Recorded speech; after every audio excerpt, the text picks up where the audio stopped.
Hi, everyone. Welcome back to Bufnagle the podcast, where we explore entertaining and enlightening discussions of the adventure of life and all things good. From science and technology to history and philosophy to leadership and success. We hope to give you a better understanding of the world and skills for everyone to pursue their own adventure.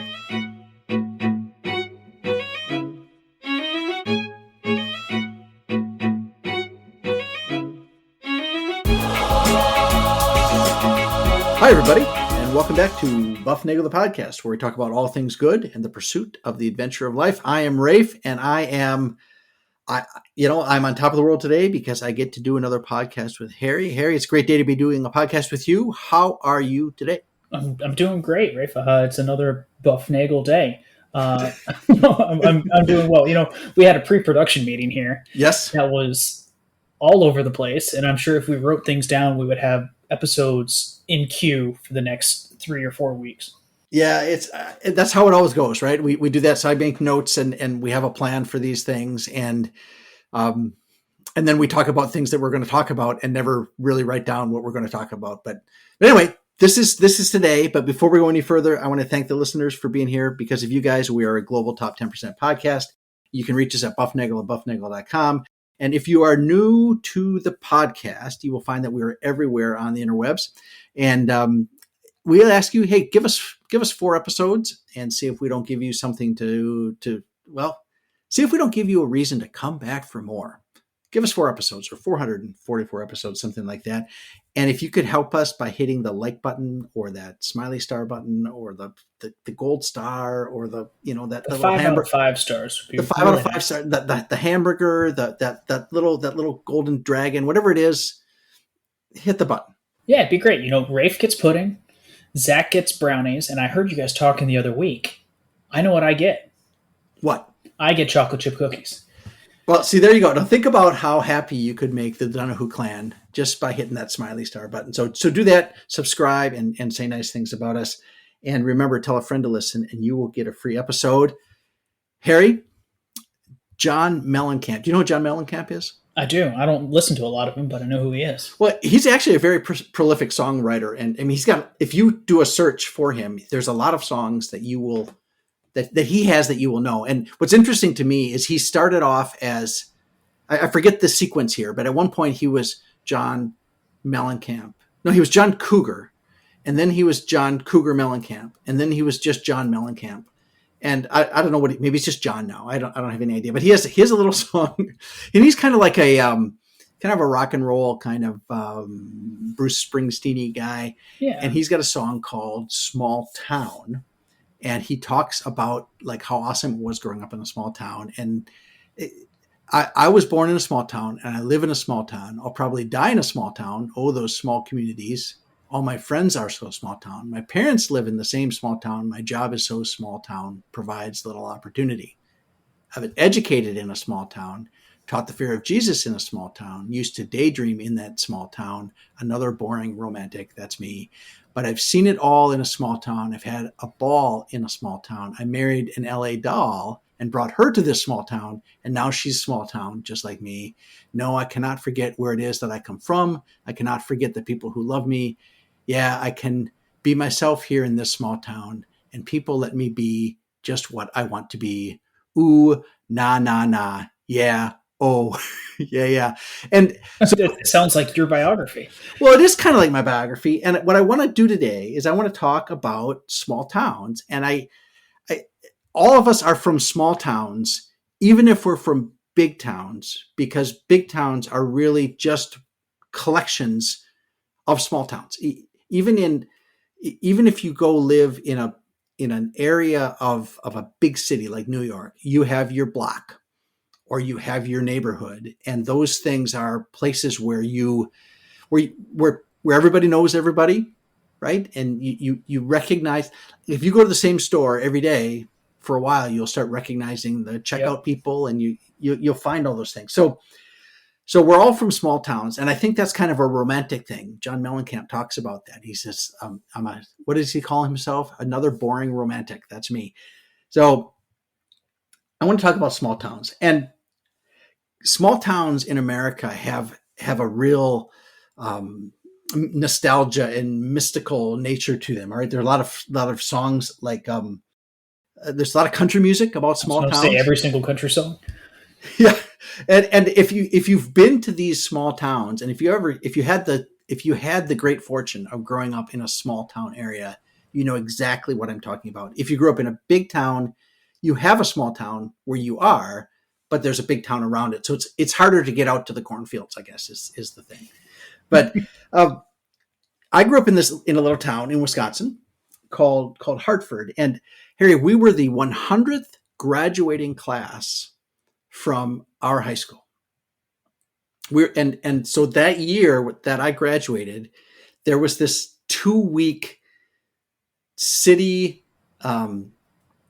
centennial celebration. Sure. And and since that was 1983, the centennial was at 1883. So there was like this beard growing contest, because that was back in the days where they had those huge mutton chops. Is that why you got your big beard going in celebration of today? I knew this episode was coming, so I've been growing this beard now for probably 10 weeks or so. It is very itchy.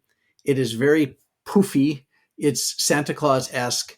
And it's getting to the point, Harry, when I eat something, the hairs on my lip get pulled into my teeth, and I end up like it pulls. I have to trim it around my mouth, is what I'm learning. It doesn't work as well as a filter as I thought it would be. But You're not a giant blue whale like sucking in crow. I'm not. Yeah, I don't have baleen in my teeth, Sure. but I use my whiskers as such. But okay, we were the 100th graduating class, and everybody had to grow these beards. And at 18, I couldn't grow the beard that I grow today, basically because it had more color in it than the one I have now.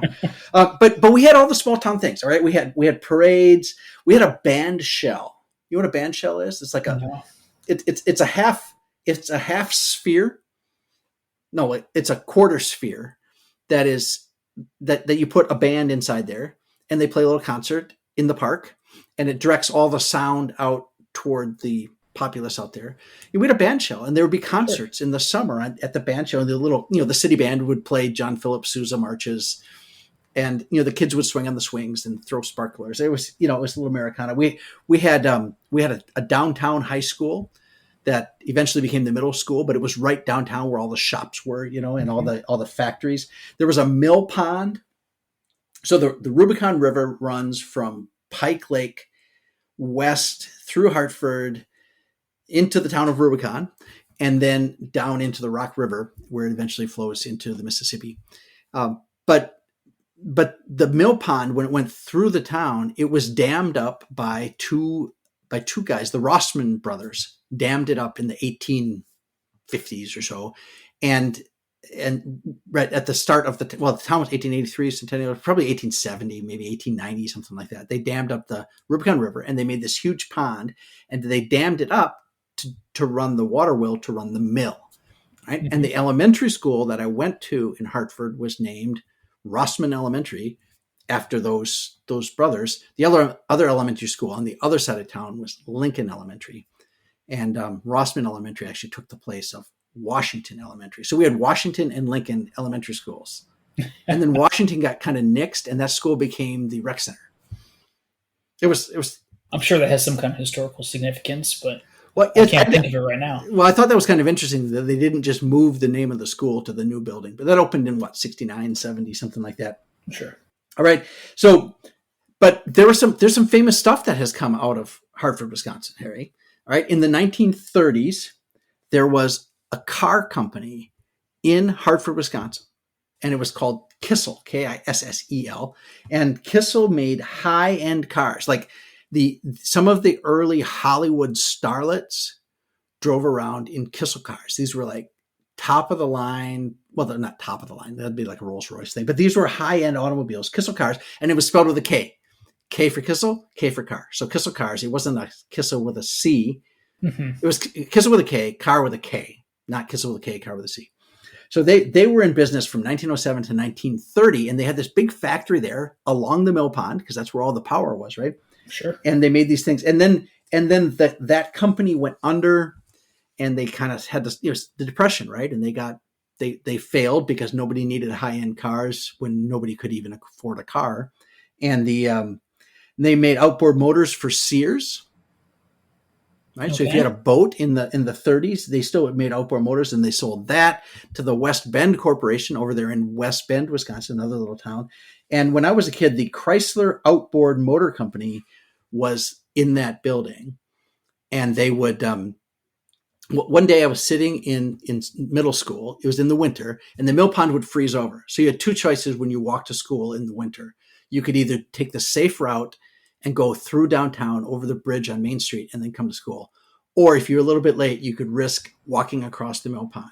And I'm sure your mother loved that. Yeah, this was so dangerous. I have no idea how this even became a thing. Like you could actually, when it was frozen, you could walk across the mill pond. Right. Sure. And it would freeze up pretty solid. This was in the 70s. So it was like there were glaciers forming around us, That's right. Yeah. In the hills. But you could walk across that in the winter. But in the spring, it started to get a little softer. And what you could do is you could try to cross at the dam. So this dam was just a dam. It was a concrete spillway and a dam. And you had to jump, I don't know, it was like 4 or 5 feet. You had to you could walk at this place where it was a little bit slippery. Like if the water really rose up, then there was the extra water over that. You could walk through that area, but you had to jump the spillway. There was and it was wide open. It was 20 feet down. And kids were always like, this is what, and the other thing is like, if you were in middle school and you did something that got one of the tough guys got mad at you, they'd be like, "I'll see you after school at the dam." And you had to go down to the dam and fight the bad guys. That's where all the fights were. It was terrible. It was like a tourist attraction in and of itself. Well, that was, I can't, well, the school finally got torn down because there was so much asbestos in there, but the dam is still there and the mill pond's there, and they've kind of redone it now. I've seen these photos of it. It's really a nice little town, and the river runs through there. Anyway, so I was a kid in middle school, and we looked out over the frozen mill pond, and there were guys zooming around like on not jet skis. This was before jet skis. So imagine you know what a mini bike is? It's like a small motorcycle. Yeah, of course. The guys over there at the Chrysler place, they were doing R&D on the mill pond, on the frozen mill pond. And they had these little mini bikes with like snowmobile treads on them. And they were like zooming all over around the mill pond. And we spent most of Mrs. Kipe's English class staring out the window, watching these guys not learning English.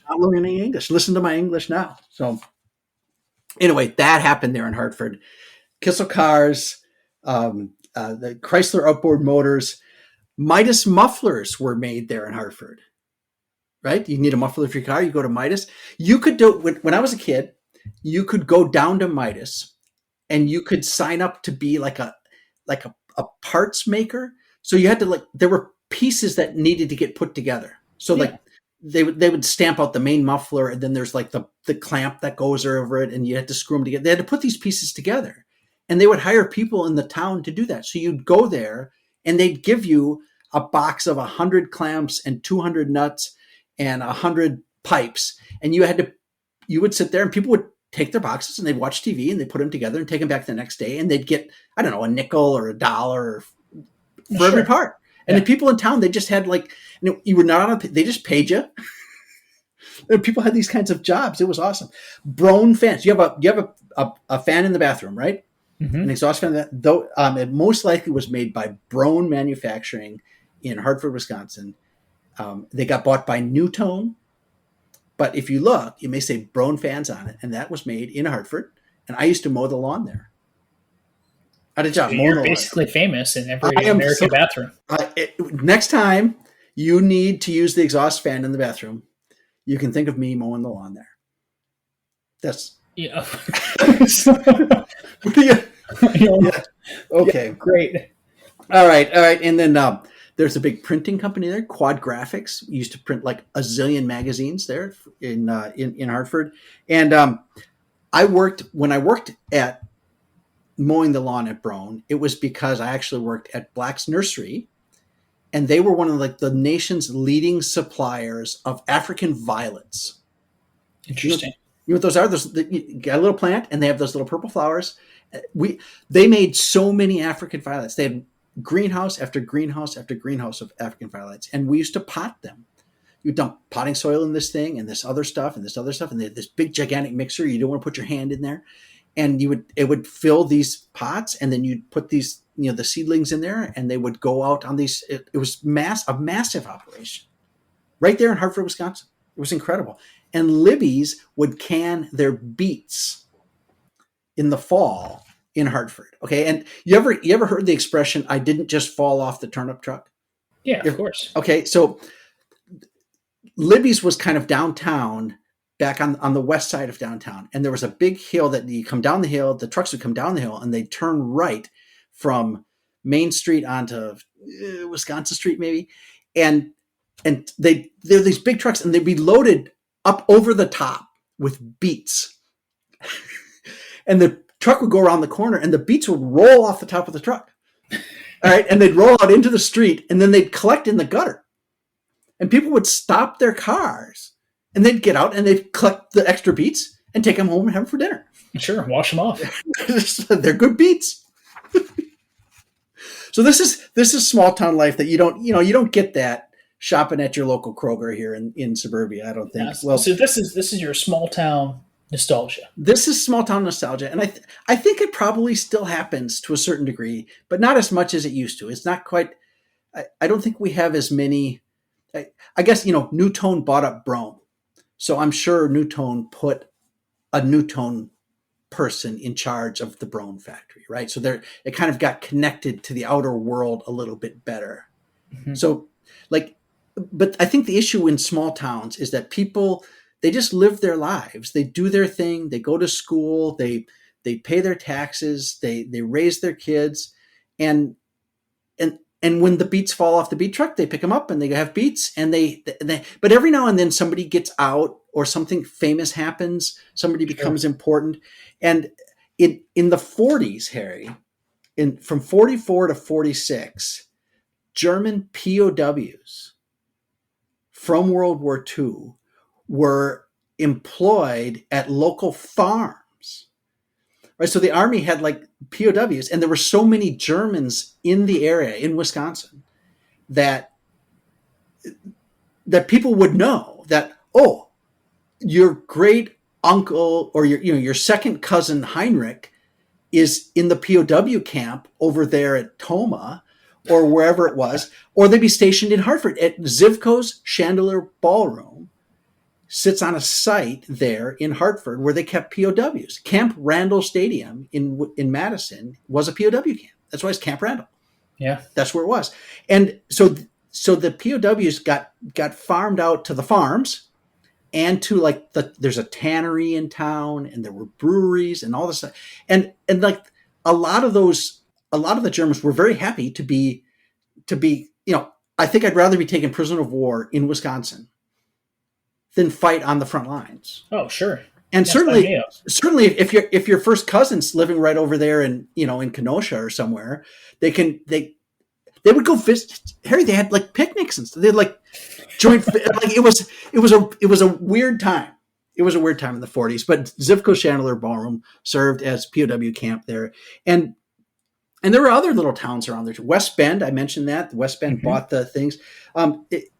They used to make, I think they still do. I think the name is still made. They make small kitchen electrics and stuff like that. We have a griddle. That's a West Bend griddle. You might have a waffle iron or a blender or something like that. West Bend makes those things. I was in Jonesville, Michigan, which is this little tiny town up there, just north of the Indiana border, and they were the home of manufacturing of Klein tools. So if you're an electrician, you know that Klein tools are top-notch electrician's tools. With those, they have those little screwdrivers that have the handle that's bent, and you can spin it around like that. Before they had electric screwdrivers, they had this special. Have you ever seen these? It's a screwdriver that the handle is not collinear with the blade. Right. It's offset. I don't know, about half an inch, maybe. So the blade torque as you go around, right? No. It's not a torque thing. So what you do is the blade comes out, and then there's like a 45-degree angle up for about an inch, and then it goes back 45, so it's parallel. But it's so if you would hold if here, those of you following along at home, I have a pen in my hand, okay, and I'm holding it like I'm going to do a screwdriver. If you hold it on the blade part, and so the handle is now down is not in the line with the blade.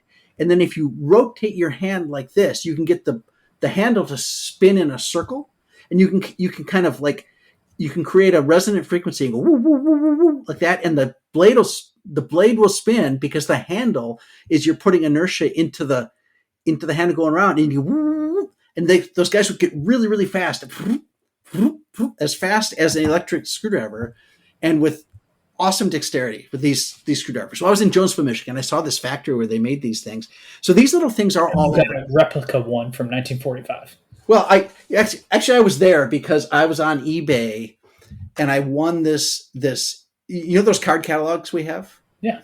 Okay. So we had libraries back then in the day, as everybody did. And in the library, there were card catalogs. So big drawers full of little cards that had all the books. And those things are now in our basement, Harry, as our Lego storage things. But I had to drive to Michigan to pick those up because the guy who sold them lived in Chicago and he worked in Michigan. And I said, I'll meet you there. So we met at the factory. And when I was picking up the card catalogs from him, he gave me this great tour of the factory, and it was awesome to watch them make. It's incredible how they make screwdrivers. It is. Good to know. If you get a chance. Okay, but they're not there anymore. Get a chance, go take a screwdriver factory tour. Yes, you should. You should all. You know what? I don't know if you beat the Boeing factory tour we did. What else? The other one we saw. Remember the Nissan factory tour in that was Smyrna? actually pretty good. Man, that was incredible. The band. Go out and see the manufacturing stuff. For those of you who are not regular manufacturers, go see that stuff. Anyway, that brings me to where I live now, which is Westfield, Indiana. And we moved here.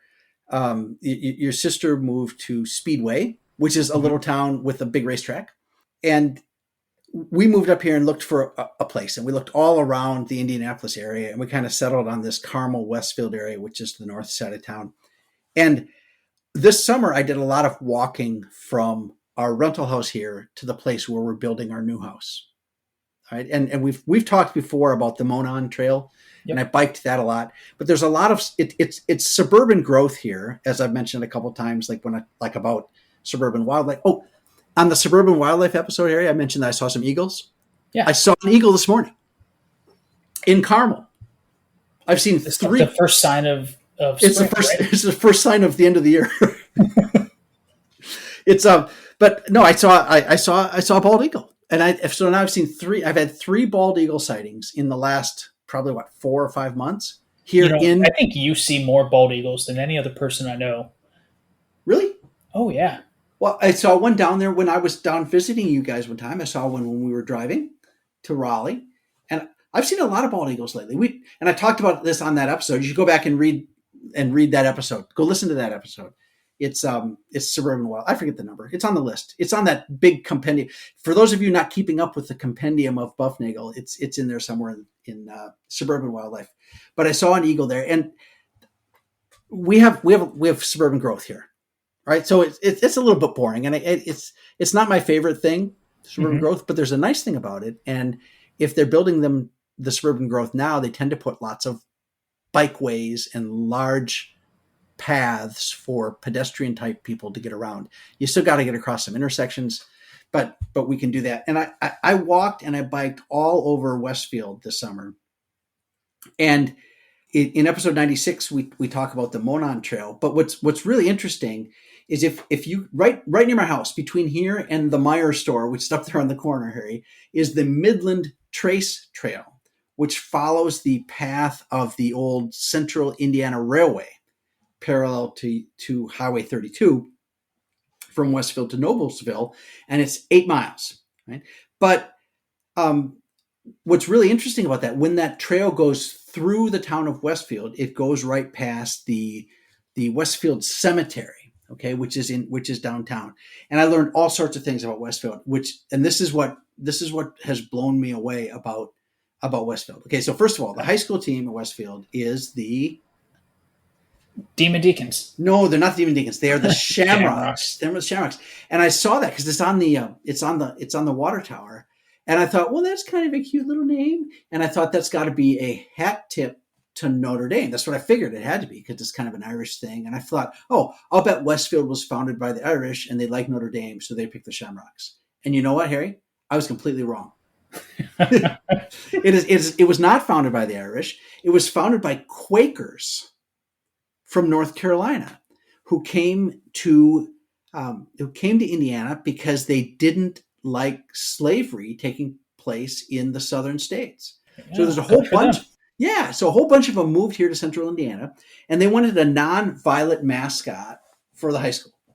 So they are the Shamrocks, which is about as nonviolent as you can get. You get eaten by cows. You get eaten by cows, right? And those are pretty nonviolent, right? Okay. So they're that's the bottom of the food chain of the hierarchy of mascots, right?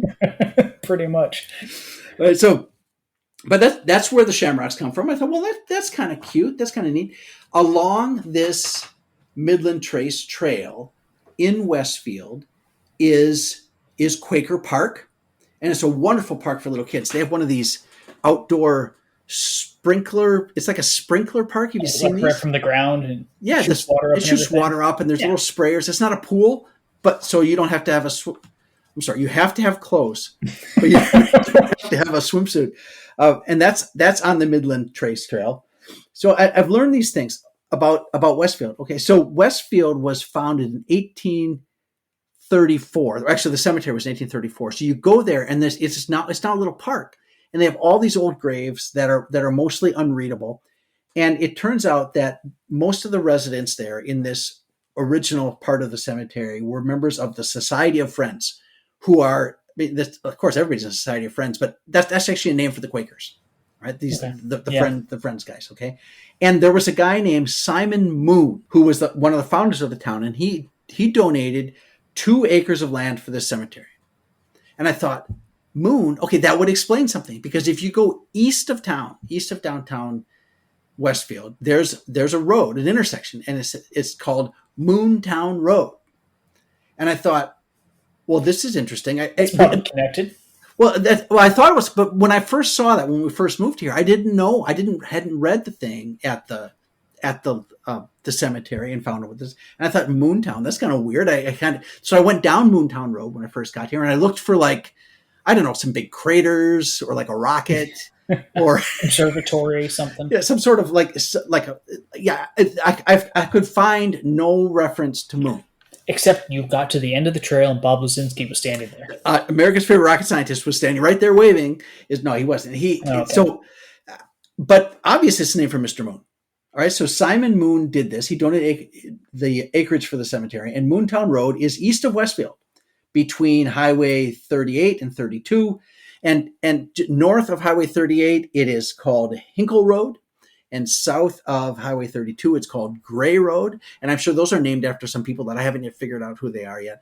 But all over the place, there's these little references and these historical signs. And if you didn't grow up here, you should and even if you did, you should take the time to read these signs. The Natalie Wheeler Trail is named for this girl, Natalie Wheeler, she died of something at a young age, and it was very sad. And her parents raised all this money and put this trail up, and it's a wonderful thing. It's a wonderful part of the whole bike walking trail extravaganza that goes through this area. It is a wonderful thing. So anyway, okay, so the cemetery is this park, and it honors amongst the buried dead that are there, the Quakers who founded the town, and this lady named Martha Doan.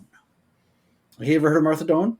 I have not. Of course not. Of course you haven't, because you haven't read that sign, and I hadn't either because I hadn't read the sign. But let me tell you what it says. Martha Doan was a Westfield native. She was born in 1872 and died in 1960. Her father was from North Carolina, and he moved to the area in 1857. And of course, he was the guy who came here, right? They all hated slavery, and he wanted all of his kids to get a good education. They raised 7 children, and all 7 of those children went to college in the late 1800s, including the oldest daughter, who was Martha Doan. Martha Doan got her bachelor's degree from Purdue University in 1891. The first woman to graduate from Purdue. It's amazing. All right. From Westfield, Indiana. All right. And she got her, but wait, there's more. She got her bachelor's degree in 1891. In 1893, she got her master's. In 1896, she got her doctorate from Cornell in chemistry. So she's like Marie Curie, but for Indiana. Yeah, yes, she is. And then she ended up teaching.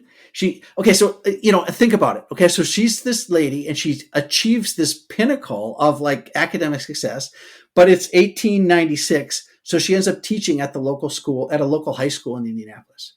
But she doesn't stop there. She publishes some papers and gives a presentation at a scientific meeting in Chicago in 1900, and they found her there. Vassar found her and hired her as a chemistry professor from 1900 to 1916. She went from there to Earlham College, where she was dean of women and professor of chemistry until 1926. And then she went to Ohio Wesleyan until 1937.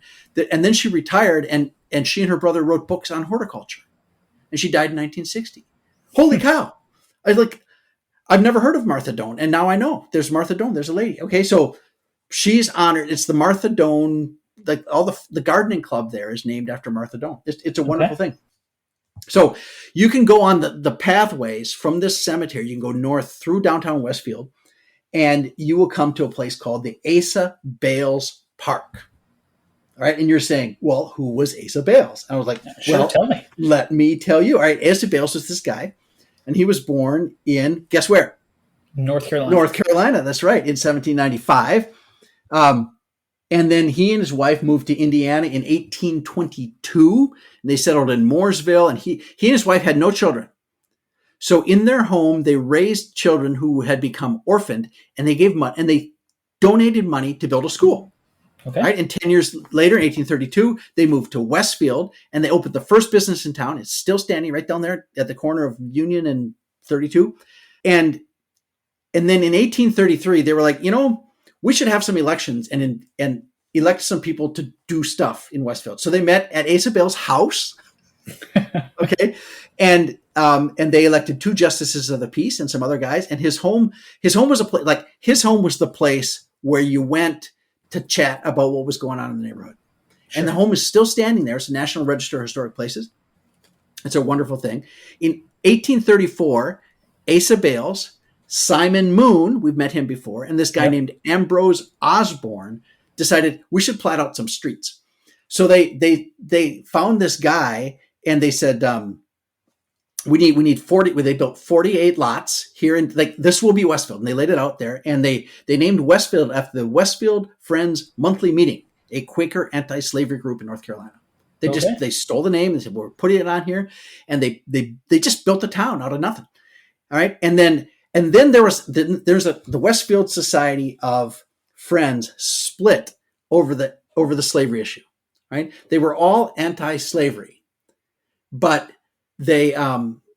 some of them thought that they should follow federal law about returning fugitive slaves. They were like, well, we don't want to break the law, right? And other was said, no, screw that. Slavery's bad. We're not returning anybody. Okay, so there was kind of like a schism here in the Quaker community. Within the Quaker community, there was this big schism, and so most of the Westfielders fell on the side of like we're not sending anybody back.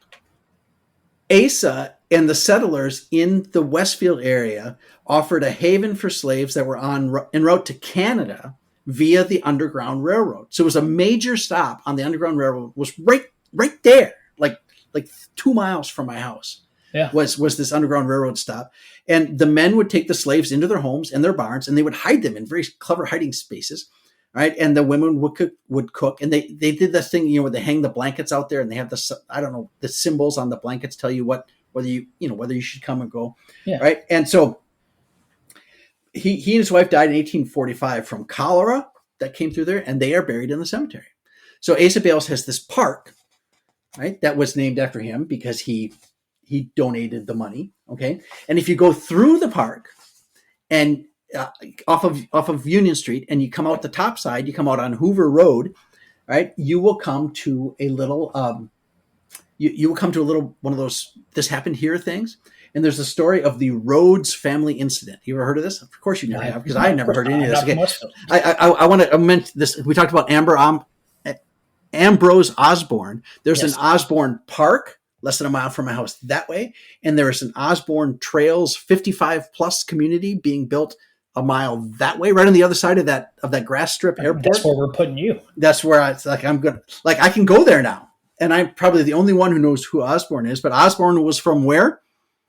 North Carolina. North Carolina, and then he moved to Westfield, and he helped buy the land with Moon and Bales, and the guy they hired to do the surveying, his name was Parker. Okay, just so to get his credit. Now the Rhodes family incident is just incredible. Okay, so it turns out there's this guy in Missouri in 1836, and he has these slaves, Sam, Mariah, and their daughter Lydia. Okay, and they are slaves. But before he went to Missouri, he had brought the slaves out of Illinois, and because they were in Illinois and that was a free state, they should have been granted their freedom because they had been there.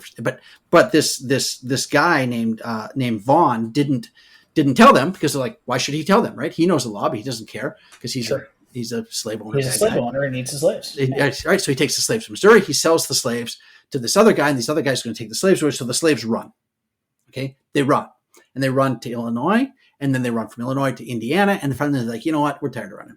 We're here in Westfield. We're staying in Westfield. Okay. So they started living in Hamilton County, which is the area around Westfield. And they stayed in there. Okay. And and they changed their name to Rhodes. Okay. So there's his husband, wife, and kid. And they're living here for like 10 years, almost 10 years. Okay. Meanwhile, this guy Vaughn back in Missouri, he figures, somebody tells him, hey, they're living in Westfield. Now, I don't know how you do. There's no internet search. There's somebody knows somebody who knows somebody. He finds out they're there. So he comes to Indiana to get his slaves. Yeah. And he shows up at the door, and they're like, oh, what do you want? He was like, I have this writ, or I have this I went to a judge, and the judge says I can go collect my property, and you're my property. You should come with me. And the guy Rhodes is a quick thinker, and he says, well, I could come with you now, but I need to let you know that my neighbor over there, see that house over there, over yonder, the neighbor over there, he owes me money. Now, if you owed the slave money, and if somebody owed your slave money, that was your money, and that was $50. It was a lot of money. So Vaughn's like, well, all right, before we go get the money. Well, it turns out the guy over there doesn't owe him any money. Yeah, of course not. The guy over there, he's in the Underground Railroad. Okay, so they're setting him up. Okay, so he gets over there, and they and there's a big ruckus, because now the townspeople are all out, and they're all kind of gathered around Vaughn, and they're like, you can't. We're going to have a judge decide this. And he said, okay, if I take it to the judge in Westfield, the judge is going to side against me. So I'm going to take him down to the county seat, which is 8 miles down the road over there in Noblesville. Mm-hmm. Right. So I'm going to go to Noblesville, and all the Quakers are around him going, oh, you're going to take him. Oh, the humanity. There's all sorts of shouting, and there's all sorts of hullabaloo. And meanwhile, there's a guy named Daniel Jones, and he's got a wagon, and he goes, psst, hey, get in the wagon. All right. So they sneak over there, and they get in the wagon. He goes, yeah. And then they run off. They ride off. Okay. And meanwhile, Vaughn is stuck in the crowd of Quakers who are like, oh, Mr. Vaughn, would you like lemonade? Or what? He can't get out of there. So there's this big commotion. All right. And so the write-up says a man named Daniel Jones jumped onto the wagon. He and Rhodes' family sped away while Vaughn and his men were immobilized by the crowd. In the end, Vaughn attempted to sue members of the community for loss of property, since they had helped the Rhodes family escape. The local Quakers created a defense fund to pay for the trial. During the trial, the fact that the Rhodes family had once lived in a free state prior to Vaughn's unlawful purchase led the judge to rule in favor of the Rhodes family, and Vaughn returned to Missouri empty-handed. The Vaughn versus Williams decision occurred prior to the Fugitive Slave Act and the Dred Scott decision. And according to the Fugitive Slave Act of 1850, fugitive slaves in any territory or state could be reclaimed, even from free territories. And Dred Scott cemented that decision. So had this happened 10 years later, Rhodes would not have gotten his freedom. Sure. All right. Yep. So what happened is this incredible real life drama that took place on a farm just north of town here, where people's freedom hung in the balance. And these, the meek and mild anti-slavery Quakers rode to the defense of the Rhodes family. And through civil disobedience, quick thinking, and fast horses, they got these guys, they kept their freedom. Yeah. And I think these are just incredible stories. And you can look this up, the Rhodes family incident, Rhodes. it's an incredible piece of history, and it happens like right out there where it's right by the high school. That's where the high school is now. They play football near this, right? And trucks go back and forth all the time. And these little pieces, I swear, every one of you lives in a town that has stories like this. Some of them good, some of them bad. Westfield is this incredible, not just a stop on the Underground Railroad, but just like the hub that they come from all over to Westfield because there was such tremendous support for getting people their freedom. It's incredible. It's a great story. You know what? I said I didn't think this would take 15 minutes. So anyway, that's Westfield, Indiana. I think all of those stories are in all of the different places. And during our pre-production, you were talking about every single place has history. It's just that sometimes that history gets spiked up to a certain level and certain popularity and visibility among others. And that's what makes it famous. But that doesn't mean that the everyday mundane things are not historic. Right. Everybody lives an historic life because it's your life, right? It is it is your unique manifestation of the image and likeness of God playing out in history. And we all have these little bits of history, and all of history is made by people living their lives by standing for principle. Right? What would you do? The Quakers split over this question. The Quakers who didn't like slavery split over the slavery question of whether or not they should return the slaves. Everybody knew it was wrong, but the question is where do you draw the line how do you follow the law when the law is wrong? How do you do that? That was a question, and it's a hard thing to answer. It's easy to say, yeah, I would have done this, I would have done that, but it's easy to say. It's real easy to say. Sure. It's all the big names in history, like you said, Harry. The big names are the ones that spike up, but all the big names, they had siblings, maybe they didn't spike up. They had parents, maybe they didn't spike up, and their kids are like, where are the Rhodes family children? We don't know anything about them. They're just living normal lives, and that's the thing. Occasionally, you will spike, and you will be 15 minutes of fame, as Andy Warhol said, but your life matters because it becomes part of the whole fabric. And I'm constantly amazed at these little placards that are around all these little towns where no matter where you are, take the time to read the placards, get the time to know your history. Yeah, I think it's important to know your history, to know what's going on, especially what's around you personally, right?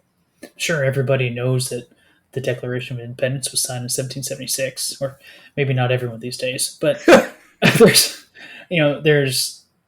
something to be said to know where your town and where your family came from. Yeah, that's it's interesting. Certainly, there are roads where you live. They are named for people who did certain things. Sometimes good, sometimes bad. I'll end with this for my last little saying, but we live close to a road called Sycamore Dairy. Yeah, and we're tilling up the backyard. You were here for this. Mm-hmm. We're tilling up the backyard, planting some new grass, and we realized there's a ton of glass in the backyard. Why is there a ton of glass? It's because the Sycamore Dairy farm had mason jars where they filled up milk. Yeah, milk bottles all over my backyard. And your home sits on a property that used to be Sycamore. So Sycamore Dairy Farm Road is there, and now you are living where they used to bottle the milk. That's right. And you live in Fayetteville, right? Who is named for Lafayette, who was a French guy who helped with the Revolution. So there are things everywhere. Take the time to get to know them, and you will become your life will become richer for the things that you know. So on that note, I'm going to ask all of you to remember to seek the good, be the good, and spread the good. Know your history, and enjoy the adventure of life.